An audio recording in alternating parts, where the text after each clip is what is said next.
The broadcast is now starting. All attendees are in listen-only mode.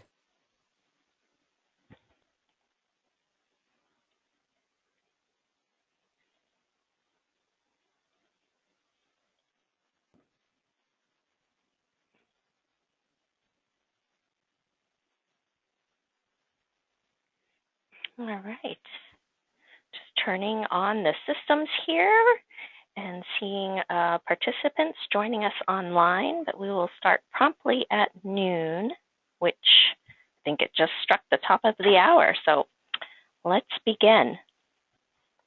Hello, everyone. Welcome to the webinar, Health and Retirement Study, Biomarkers and Physical Measures Data, developed and presented by the University of Michigan with funds from the National Institute on Aging and hosted by GSA. The webinar is being recorded and will be posted on the GSA website. A notice to all attendees will be distributed once the recording is available. A question and answer session will immediately follow part 1 and part 2 of the live presentation. We will be accepting questions through the questions feature accessible on the GoToWebinar panel. Also located there are downloadable handouts for today, a cohort profile paper, webinar speaker bios, background paper citations, and a copy of the presentation slides. While I introduce our speakers for today, please tell us who you are by answering the poll that will appear on your screen shortly. Here we go.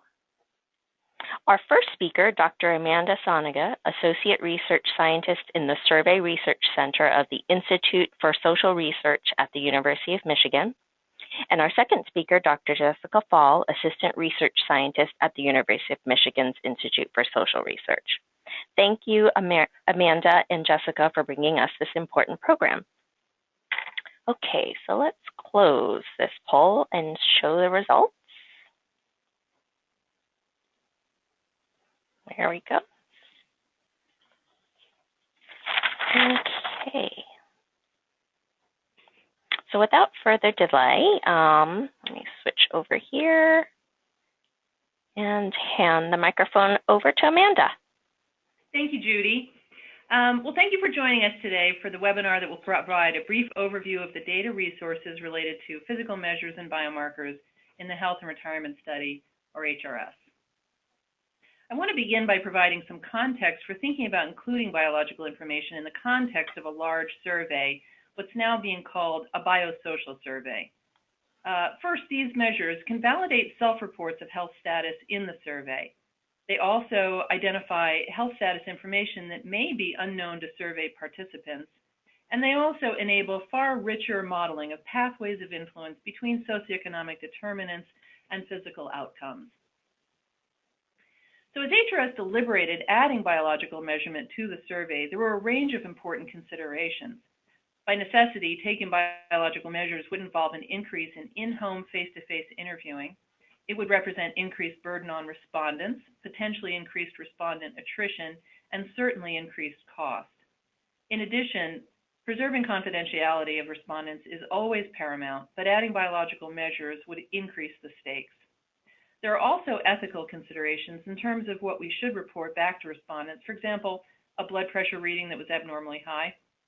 Finally, we were very aware of the importance of preserving the integrity of a longitudinal observational study. That is, we didn't want to become, in effect, an intervention study. So in this webinar, we're going to cover 3 areas of biological measurement: physical measures, dried blood spot biomarkers, and venous blood biomarkers. The physical measures and dry blood spot biomarkers were part of the enhanced face-to-face interview that began in the 2006 wave of data collection. In 2016, we conducted a data collection of venous blood from panel respondents in a separate home visit. We're going to talk a bit about each of these, and we'll tell you about the relevant documentation that will provide much more detail on each of these data sources. Then in the second half of the webinar, we'll walk you through accessing these data resources and the relevant documentation. So let's talk about the measures collected as part of the enhanced face-to-face interview. Before we talk about content, though, I just want to remind you about the design of the enhanced face-to-face interview. So beginning in 2006, half of the core sample from HRS was randomly assigned to an in-home face-to-face interview that was enhanced with physical and biological measures, and the other half was just assigned to the regular telephone interview only. This graph depicts that design. A indicates the first random half sample assigned to the enhanced face-to-face interview in 2006. B indicates the other half of the core sample that did not get the enhanced face-to-face interview in 2006, but did get it in 2008. So then the half samples alternate waves so that A has the enhanced interview again in 2010 and B gets it again in 2012 and so on.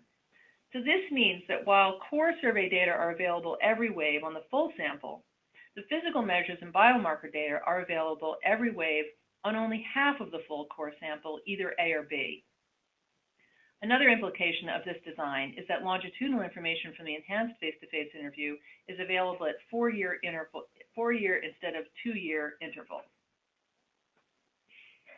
So interviewers are trained as part of the enhanced face-to-face interview to administer a set of physical and anthropometric measures. These include blood pressure, a breathing test, grip strength, balance tests, a timed walk test, height and weight, and waist circumference. The user guide, which we'll mention in a bit, provides full detail on test administration. The data from these measurements are available as a public data product that is part of the core data and can be found in Section I. In 2016 wave of data collection, we added a hearing test to the list of physical measures in the enhanced face-to-face interview.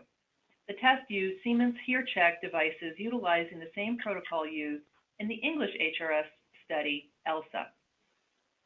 And a smelling test was added as part of the HCAP interview that was described in detail in the GSA HRS webinar on cognition data from March 27th. For this, we use sniff and sticks following a similar protocol used in the National Social Life, Health, and Aging Project, or NSHAP. Now let's turn to talking about biomarkers as part of the enhanced interview.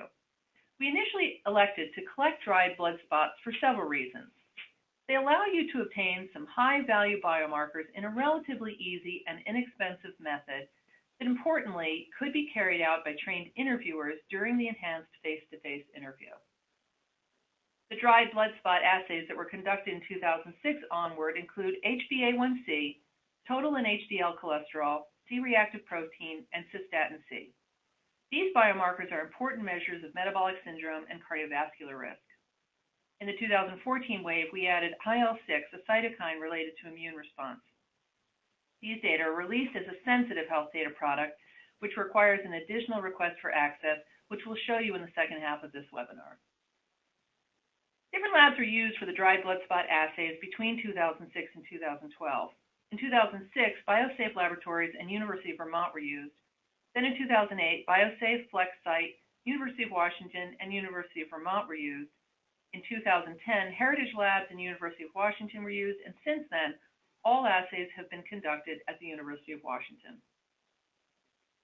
Given potential differences across labs, it's important to compare results and to benchmark to national studies. This graph shows that the distributions of HbA1c are quite similar across labs for dried blood spots and for whole blood assays in the National Health and Nutrition Examination Survey, or NHANES. This table shows that the means of the NHANES value and the HRS 2006 are about the same. The 2008 HRS means based on the FlexSite results are slightly higher, resulting in a higher number of people who would be scored as having high levels of glycosylated hemoglobin. In contrast, this graph shows that there's more variability in the cholesterol measures. This table shows that the range in the percentage of persons who would have high cholesterol, that is, a total number higher than or equal to 240, across these distributions is large, from 14.92 to 33. The upshot was that the resulting biomarker values based on dried blood spots varied across assays and laboratories. Therefore, results across waves and labs were not comparable. And analysts would want to make comparisons to standard whole blood assays, so we needed to develop a method for correcting these results. The solution was to create NHANES equivalent values. Both NHANES and HRS are population-based studies that are intended to represent the non-institutionalized U.S. population when sampling weights are applied. For some purposes, it may be advantageous to adjust the HRS dried blood spot values to levels consistent with NHANES, exploiting the fact that the population distribution should be the same. These variables were constructed by assuming that the distribution of the dried blood spot assays is similar to that in NHANES. We determine the value of both assays at each percentile and then transform the dried blood spot assays into the NHANES scale after adjusting for any between lab differences. This conversion to equivalent values makes the percentage at high-risk levels in HRF similar to that in NHANES. So this graph shows that the NHANES equivalent assay values for cholesterol do line up quite well after the adjustment. We strongly recommend using the NHANES equivalent values for any analyses using the dried blood spot data. Please note, however, that because multiple waves of NHANES data were combined to standardize across waves, you cannot make statements about population level trends between 2006 and 8 or between 2010 and 12. So when you get started analyzing these data, I wanted to call your attention to some important variables to know about and use. EFTF assigned is a flag variable you can find in the tracker file that indicates to which randomized half respondents were assigned. Then there are eligibility variables for the physical measures and biomarkers that are specific to each wave and that are available in the respective data files as shown here. There are also sample weights that are specific to the physical measures and biomarker subsamples in the tracker file. There are separate weights for physical measures and biomarkers. So if you're using weights, use these weights instead of the core weights. Now we'll turn to talking about the Venous Blood Study. So while all of the data we've just discussed represent an important growth in creating a biosocial survey, a large amount of biological content remains to be tapped, especially with whole blood. For behavioral science, biological measurement is primarily aimed at studying the pathways by which lifetime social and environmental experience affect health, and secondarily, to enhance the measurement of population health itself. For aging, we're particularly interested in biological markers of the pace of aging and how they, in turn, may connect social experience to healthy aging. Enter the Venous Blood Study. So this was a project that collected venous blood, that is, whole blood drawn from veins, from all panel HRS respondents in 2016 and 2017. The protocol involved obtaining verbal consent at the end of the core survey interview. The blood drawing, phlebotomy, was contracted to Hooper Holmes, which scheduled and conducted separate in-home visits specifically for blood collection. Every attempt was made to schedule the blood draw within 4 weeks of the HRS core interview. Fasting was recommended and preferred, but not required. 50.5 milliliters of venous blood were collected, and that's equivalent to about 2 fluid ounces or 3 tablespoons of blood. Among respondents who were asked, 79% consented to participate, and 83% of those who consented completed the in-home blood collection. The resulting sample with venous blood measurement was about 9,934. So for those of you interested in more technical detail on the whole blood collection, this slide shows some of the data collection and processing protocol. Hooper Holmes health professionals noted the fasting status of the samples. As I said, we collected 50.5 milliliters of blood in 6 tubes.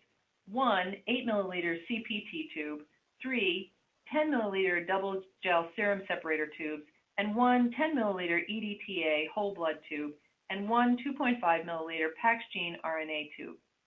The serum separator tubes are centrifuged in the field before being shipped overnight to the CLIA-certified Advanced Research and Diagnostic Laboratory at the University of Minnesota. Tube processing is done within 24 hours of arrival at the lab and within 48 hours of collection. In selecting which assays to conduct, a primary consideration is that the biomarkers be related to age-related clinical change, disease, disability, cognitive loss, and/or mortality. Many of these would be biomarkers that would pick up on aging processes at the cellular or molecular level. We were also interested in harmonizing content with other HRS sister studies that are collecting whole blood. We also selected biomarkers that are potentially socially influenced, that is, there should be some evidence of a relationship with age, gender, race, ethnicity, socioeconomic status, stress, and other life circumstances. They should be feasible given our collection, shipping, and assay ability, and finally, they had to be cost effective. So this slide presents a summary of assays by collection tube. So not all assays were done on the entire sample. Some were done on a selected subsample. And this slide shows what tests were administered to the panel sample only and the additional tests administered to approximately 4,000 respondents in what we call the innovative sample. The blue text shows the traditional biochemical assays, and the red highlights the immune system and inflammatory markers. The green indicates the innovative aging and cognitive aging biomarker assays. So the last point is about the international studies. Several of the HRS family studies collect physical measures and biomarkers, which provide the opportunity for cross-national comparison. Those with physical measure and/or biomarker content currently are listed here. Lastly, I want to alert you to the relevant user guides that will provide much more detail on the design of the studies, the rationale for selection of measures, and a range of other valuable information. First, you'll notice that they are all first authored by Crimmins. This is because Eileen Crimmins, who is at the University of Southern California, is the HRS co-investigator, along with our very own Jessica Fall, who is most responsible for this content area of the study. The first guide from 2008 provides background information on the physical measures. The 2013 guide describes the 2006 and 8 biomarker data collection, and the 2015 guide provides an update with the 2010 and 2012 dried blood spot biomarker collection. The first 2017 guide provides information on the 2014 dried blood spot collection, along with information on quality control. And the second 2017 guide provides detailed information on the Venous Blood Study. A 2014 publication provides results of a study validating the results of the dried blood spot data. Awesome. Thank you, Amanda. Yeah. Now, moving along to our first question and answer session. Just a reminder that you can type and send questions using the questions feature in the dashboard accessible on the right side of your screen. We will not be using the raised hand feature today, so if you have a question, please be sure to use the questions panel. We will do our best to address as many questions as possible, time permitting, during this part of the webinar. So we're turning the mic over now to Jessica Fall, who's our local expert, for your questions. Hello. Great.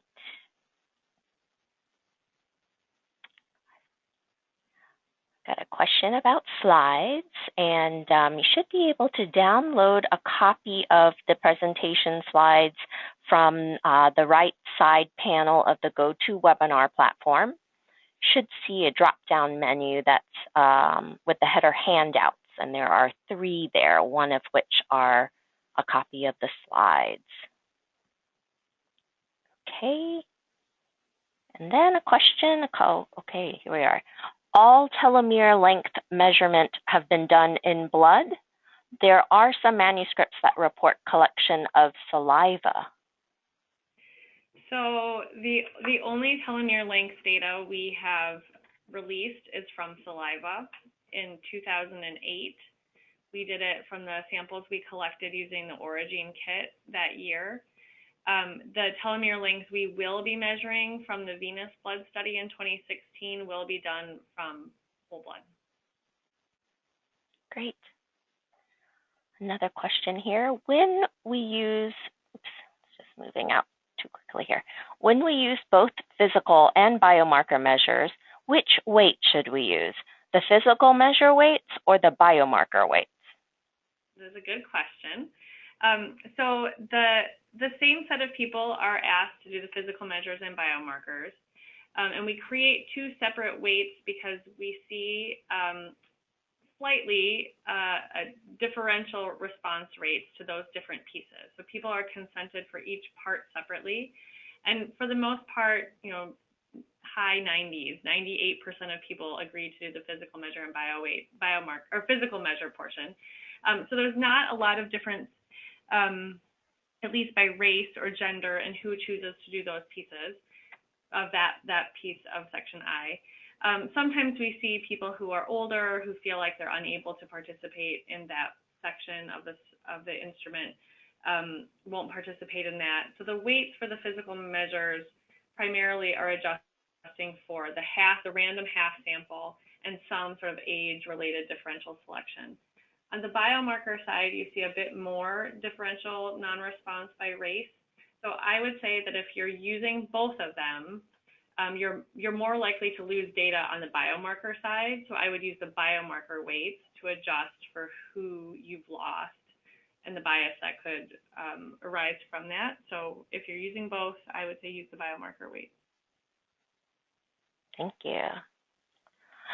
Is there DNA methylation data?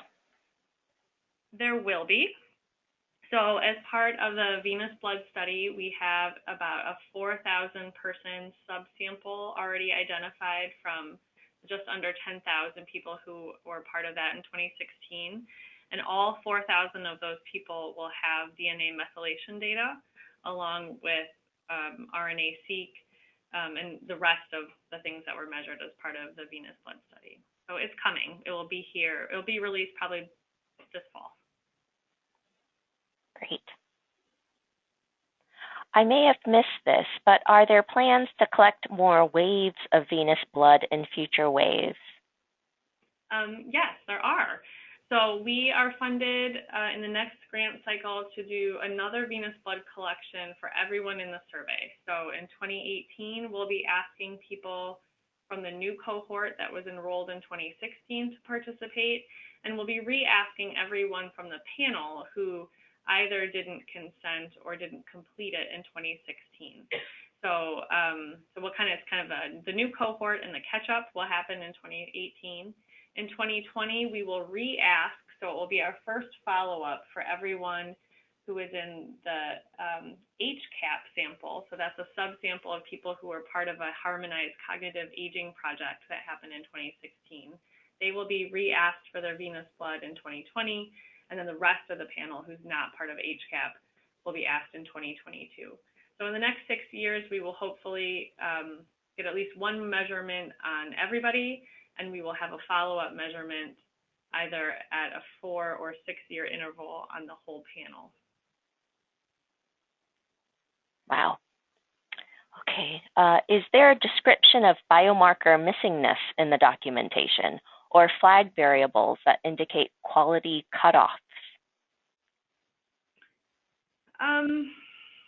There aren't. So there's a documentation in the documentation report.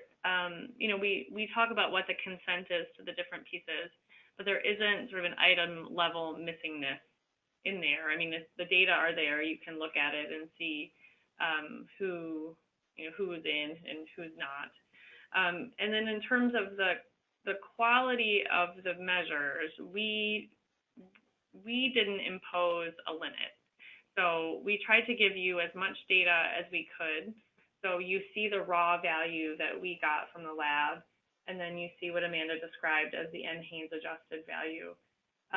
Sometimes the labs would impose a limit. So if a value was sort of too low to be detected or too high to be outside of a range, you'll see sort of a min or a max value put on, but those were imposed by the lab and not by us.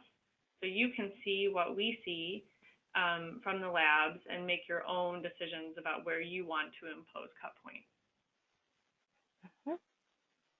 Thank you. How was 25-OHD measured, and how does it compare to NHANES?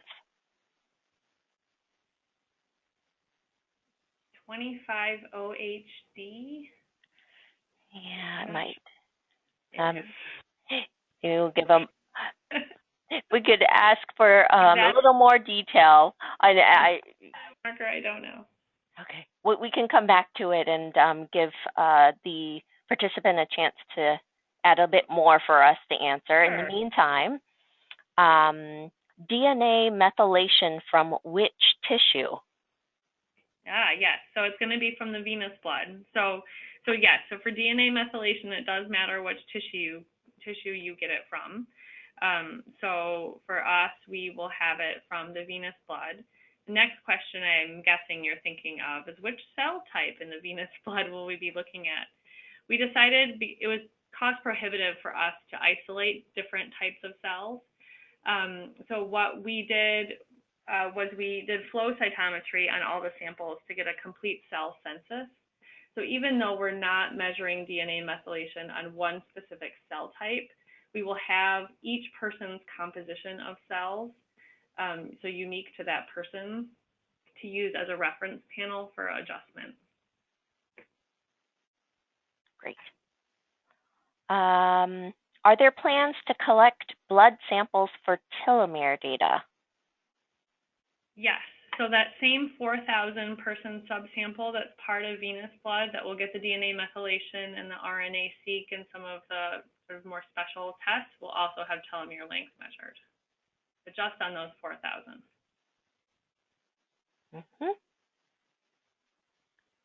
Oh, we've got some more detail on that earlier question. Yes, serum vitamin D. So what was the question about it, though? Will we have it? How is it measured, and how does it compare to NHANES?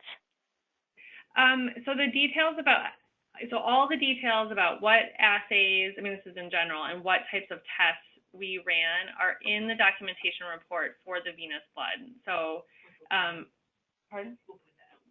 Which Amanda will point out in part 2, but it is on our website, so you can see like the specific instrumentation and everything. So I would say just go there.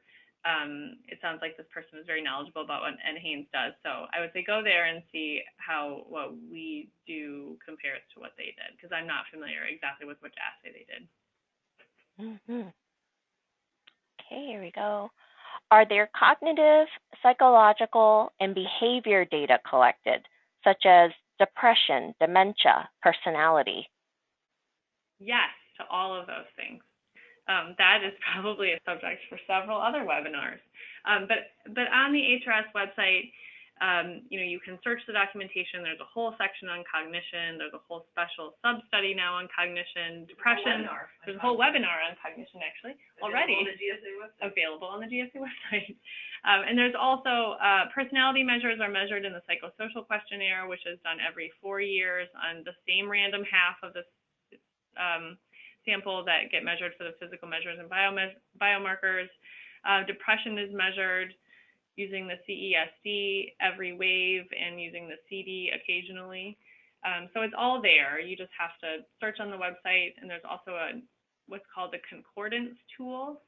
And you can search by keyword or topic of interest to sort of drill down to the specific questions that we ask.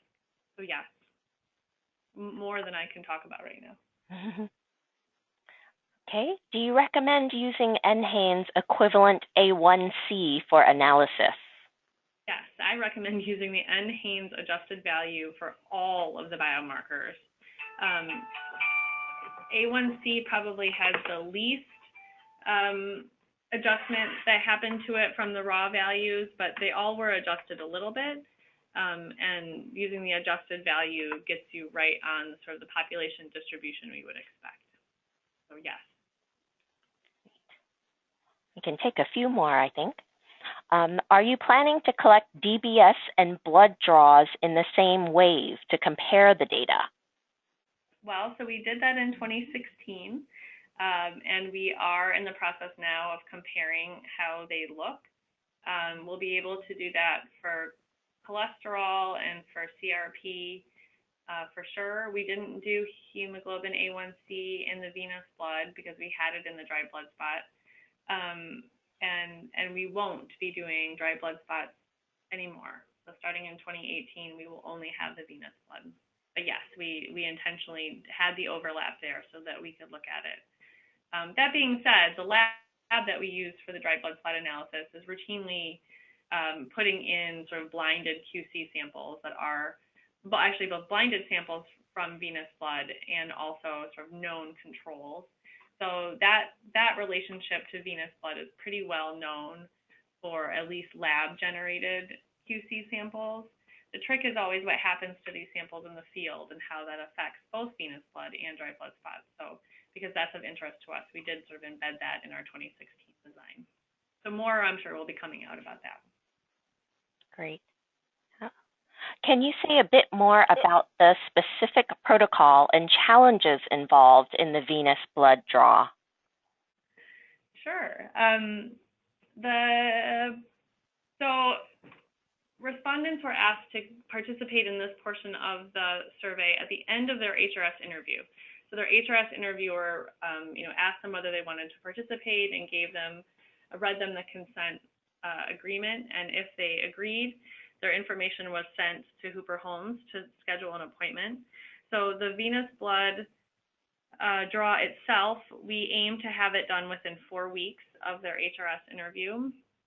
At that time, the phlebotomist would go to the respondent's home and would extract the 6 tubes of blood that Amanda showed you, so about 50 milliliters.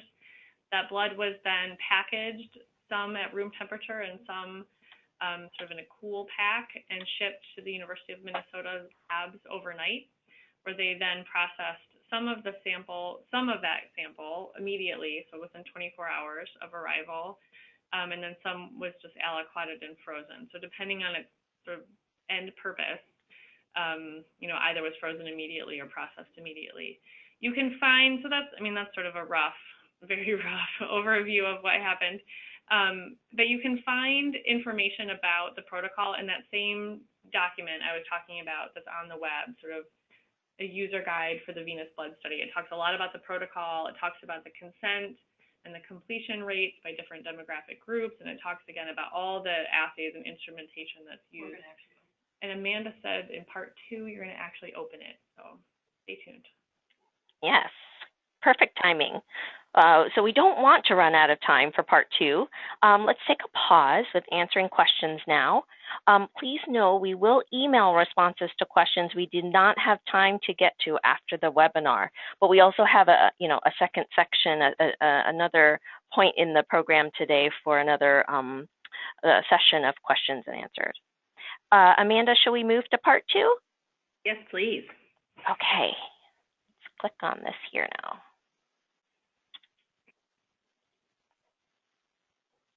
There we go.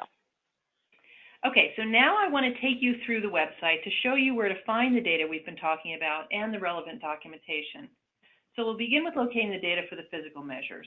We're on the portal page, and we're going to click on the link for media and researchers. And let's go to data products, the data products link off the main navigation bar.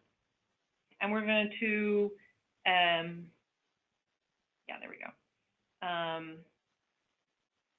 We're going to click on the link to public survey data, and now we'll scroll down a bit to the biennial data and imputations, and start with data from the most recent core interview from 2016.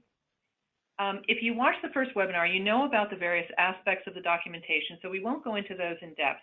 Let's first just click on the link to the questionnaire for the 2016 core interview.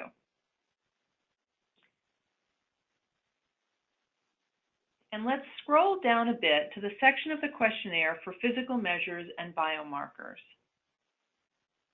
And you can see that the letter indicating the section is I and begins in 2006. So let's go ahead and click on that section, but for 2016.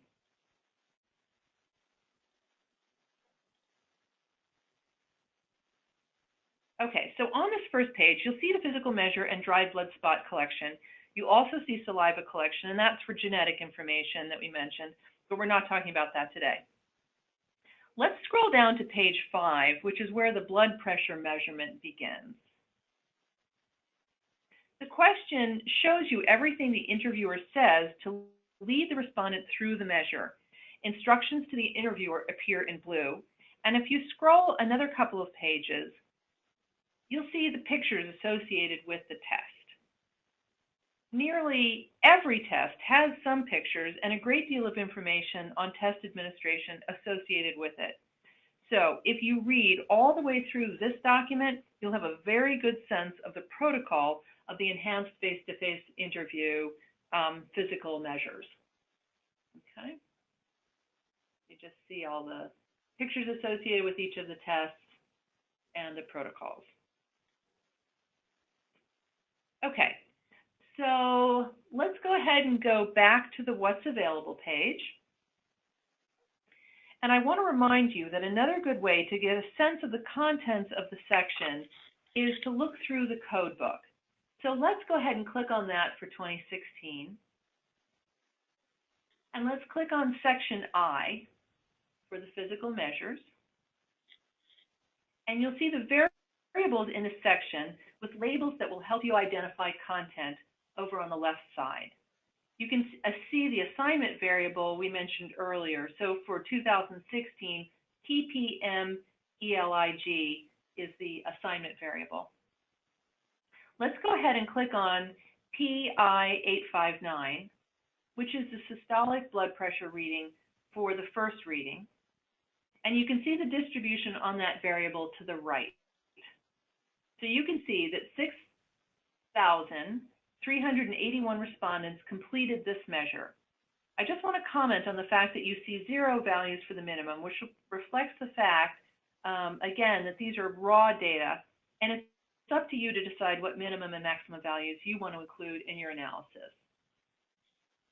So just underscoring what Jessica said before, for some of the dry blood spot values, the labs may have imposed mins and max, but generally speaking, HRS just releases raw data without imposing min or max, and so you would want to do that yourself. Okay, now going back, let's talk about the getting to the biomarker information. So remember that I mentioned that the biomarker information is available as a sensitive health data product. So even though physical measures and biomarkers were collected at the same time as part of the enhanced face-to-face interview, they're distributed as separate products. So let's scroll over the data products and click on sensitive health data. Then let's scroll down a bit, and you see here the biomarker data. There are data descriptions and code books linked here for each wave that these data are available. And I want to remind you of the More Info button. So let's go ahead and click on More Info for 2014, which takes you to a page that will show the response rate for the biomarker portion of the interview for each wave, as well as the sample size. In this case, the 2014 wave, you see that there are biomarker data for 7,352 respondents in 2014.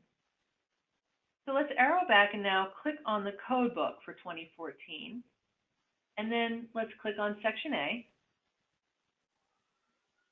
And you can see the variables for each of the 5 biomarkers along with the NHANES equivalent values. And let's go ahead and click on OHDL-UW, which is the value for HDL cholesterol. And right below, you see the NHANES equivalent. Okay. And I just want you to notice the relatively large difference in the means, which we saw earlier in those graphs.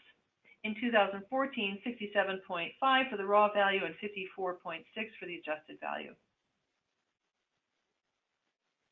So let's go back to the Sensitive Health Data Products page. I want to mention that the data descriptions for 2006 and 2012 are actually the same as the user guides I mentioned previously. So I don't want you to be thrown by that. However, the 2014 wave has a traditional HRS data description. Okay. Now let's scroll up to the Venous Blood Study, and let's click on the More Info button. And you'll see again that there were 9,934 respondents in the VBS sample. And I want to remind you that it is the panel respondents only, meaning the new 2016 cohort is not in this sample. Then let's take a quick look at the data description, which you can also access up here on the right-hand panel.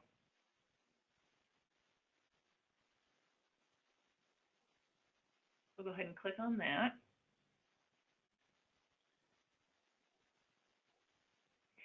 And you'll see some of the graphics from the PowerPoint, but here they appear with much more explanation. And toward the end, there's information on the assays and the labs where they were performed and quality control. There's a series of graphs at the end of this document that shows the distribution of the variables in the HRS compared to the distributions in NHANES, which by and large line up pretty well. Okay?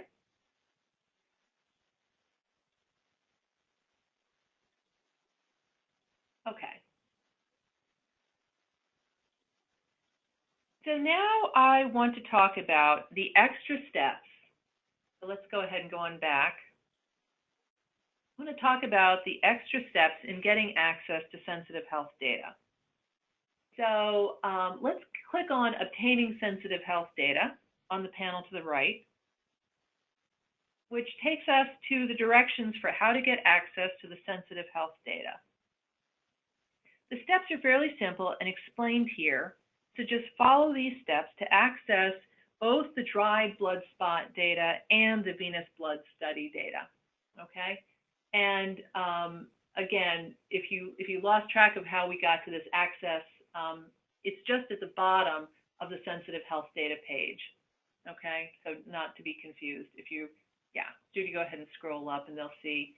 So that access information is just at the bottom of this sensitive health data page, okay? Okay. So lastly, I want to show you where to find the user guides that I mentioned. So let's scroll over the link to documentation and select user guides from the drop-down menu. And then let's scroll down to health. And you'll see here the 5 user guides we reviewed earlier. They're among the other health-related user guides. And I want to remind you that several of these are also serving, again, as the data description for the dried blood spot products. Okay? So that's that. I want to end by emphasizing to you, again, that our help desk is really incredibly helpful. There are no questions too big or too small, and certainly no stupid questions. So please, as you work with the various physical measure and biomarker resources, do not hesitate to send us your questions at hrsquestions@umich.edu. And now we have time for some more questions for Jessica. So I'll turn the wheel over to her. Great. Thank you again, Amanda. Hi, Jessica. Hey. All right, just a reminder to everyone that we are recording the session, and we will send you an access link by email once the recording is available. And you can go to geron.org/webinar for details. And please also know that a webinar survey will automatically launch after the webinar. In an effort for continual improvement, we would love to hear your thoughts. Please provide feedback by clicking the survey link at the end of the webinar. All right, and again, you can type and send questions using the questions feature in the dashboard. That's located on the right side of your screen. And we'll do our best to address as many questions as possible for the remainder of the hour together. So Jessica, there was a question here. Is there stress data such as cortisol and self-report stress, like discrimination, global stress? We don't have any biological measures of stress like cortisol. That's just really too difficult for us to do, given the number of people that we interview and the complexity of how you would collect those data.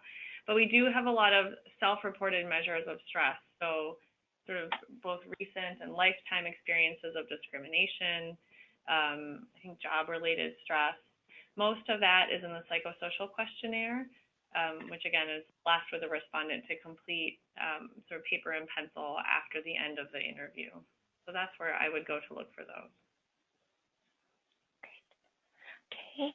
Will there be any cognition-related or neurological biomarkers collected?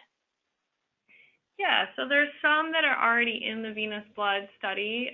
So you see that clusterin is in there and BDNF.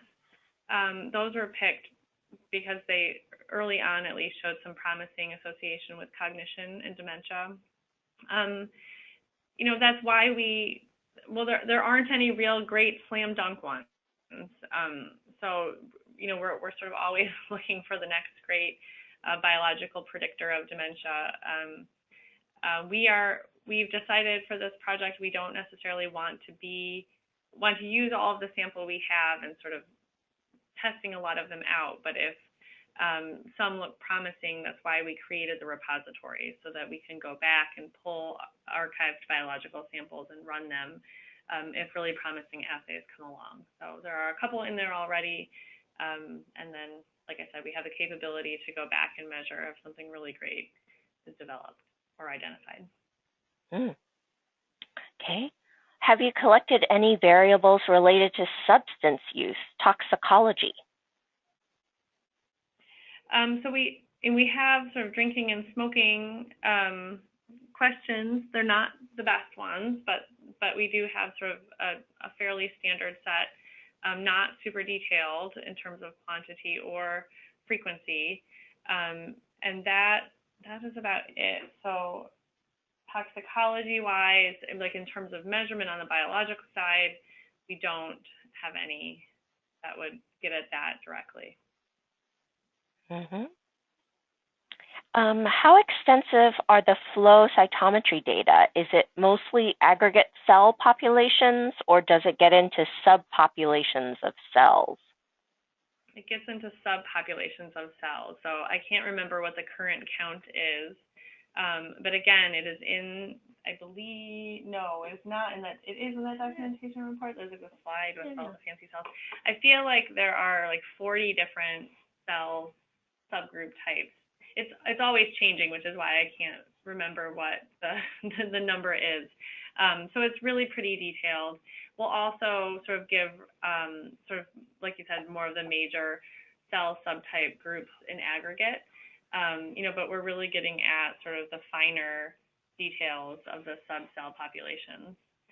When those data come out, if there isn't anything in that documentation, there'll be an entire report that comes out with those data. And those data will be available, I'm hoping, by the end of the summer. So it just takes some time. Okay. Would you recommend accounting for lab source as a random effect in multi-level models, or is it sufficient to use the NHANES adjusted values? I just want to go back to the question that was just asked about cell subtypes. So in that documentation, there is a diagram that at least outlines sort of the B and T cell subgroups that we are measuring right now. But again, there's always the capability to go back and measure more. But at least the ones we've identified so far are there. There's a nice diagram that has it all. Okay, so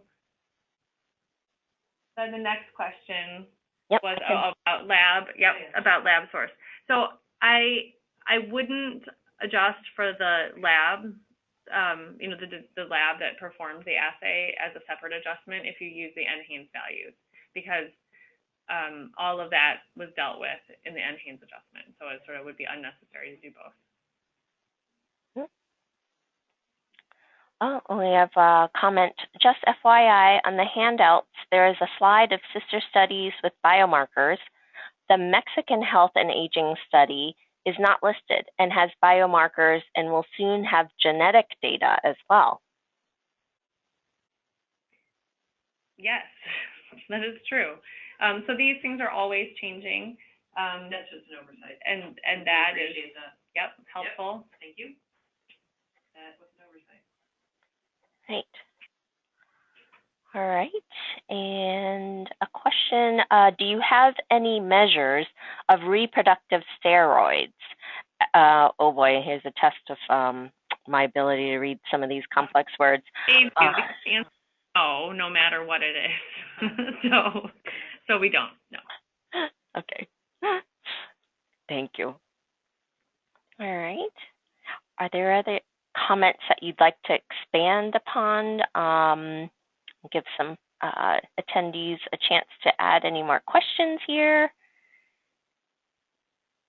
No, I think go ahead and go ahead. Question. Okay. Ask away. Is there data on menopause status? Yes.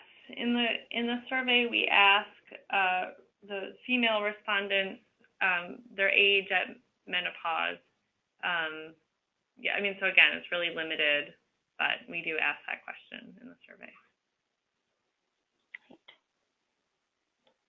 And let me know if you'd like to go back to any of the slides that were shown earlier or anything online as well. Okay, just a reminder to everyone, you can type and send questions using the feature on the dashboard that's located on the right side of your screen. We're not using the raised hand feature today. So please use the questions panel if you have a question. Do you happen to know how many dyads couples are in the biomarker data sets? No, not offhand. But, you know, on average, it's about whatever our total sample size is. I would say about, yeah, 3/4 of those people are coupled. So, you know, take 3/4 of the total sample size and divide by 2. And that will tell you about approximately how many dyads there are.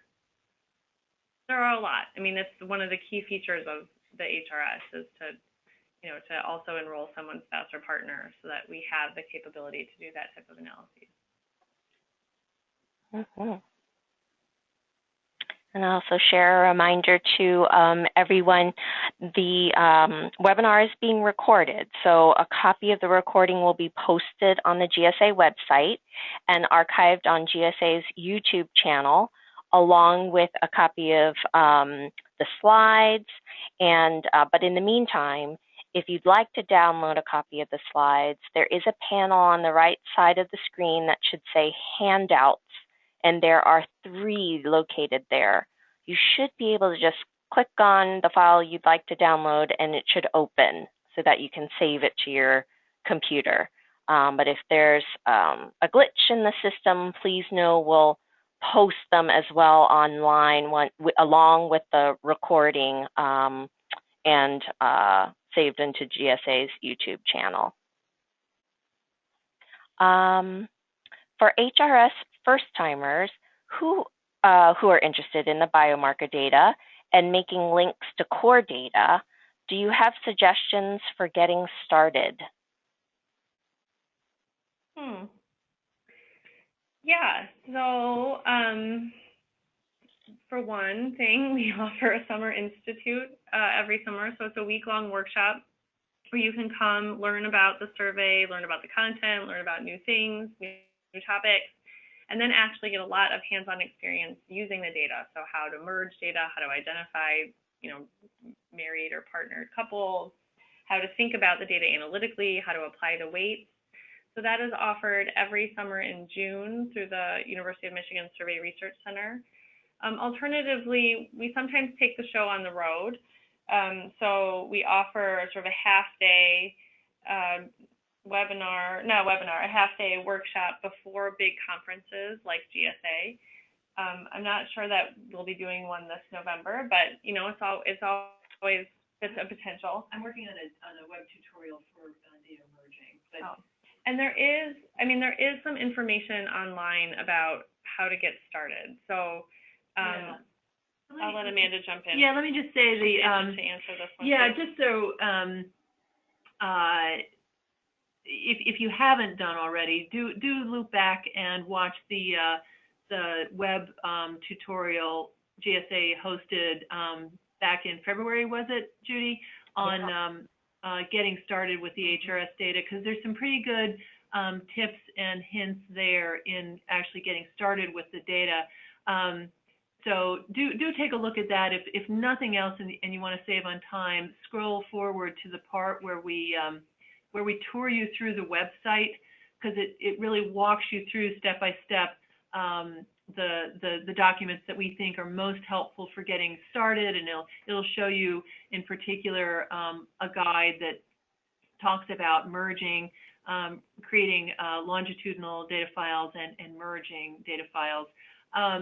And I am going to be working on a web tutorial about that as well. So take a look there. But a lot of people get started with the RAND data just to get the hang of HRS. It's a really great starting place, but no enhanced face-to-face interview information. So no physical measure, no biomarker, and no psychosocial information are in the RAND. So you would still have to be downloading those data from the HRS website and merging them to RAND. But it's a great way to get started sort of quickly, because you can at least get those, get the raw data from HRS on physical measures, biomarkers, and then you've got a bunch of constructed VAERS that you can, that are like a fast lane on ramp to HRS. So age, race, sex, income, household income and wealth, that sort of thing, are all kind of cleaned up and tidy So you grab those from there and then merge in your biomarkers. So, but again, I really emphasize don't struggle for too long. Reach out to the help desk and be in touch with us with your questions. Great. That was a nice way to wrap up the hour together. Amanda and Jessica, it's been a real pleasure learning about HRS with you today. Thank you. You too. Thank you, everybody. Yes, thank you. Thank you to everyone for participating. This is the end of the program. Bye. Bye-bye. All right.